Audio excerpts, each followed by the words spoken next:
ফরিদপুর জেলার সদরপুর উপজেলার সদরপুর ইউনিয়নের ৭.৫ রশি গ্রামের সৈয়দবাড়ির জামে মসজিদে সদরপুর উপজেলা ঈদুল আজহার সর্বপ্রথম সকাল ৬টা ৩০ মিনিটে ঈদুল আজহার ঈদের জামাত অনুষ্ঠিত হয়েছে।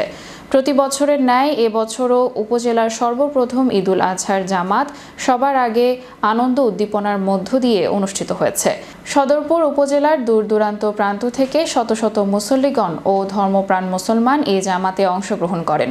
কারণ খুব সকালে নামাজ ও জামাত আরম্ভ হওয়ার কারণে ধর্মপ্রাণ মুসলমানগণ সদরপুর উপজেলার বিভিন্ন প্রান্তর থেকে আসতে শুরু করে এবং একই সাথে সদরপুর উপজেলার মহিলাদের জন্য আলাদাভাবে ঈদুল আজহার নামাজ ও জামাতের আয়োজন করে সৈয়দবাড়ির জামে মসজিদে। অপরদিকে মহিলাদের জন্য জামাতের ব্যবস্থা পর্দাশীল জামাত হওয়ার কারণে মহিলারা উপজেলার বিভিন্ন প্রান্তর থেকে এ জামাতে অংশগ্রহণ করে।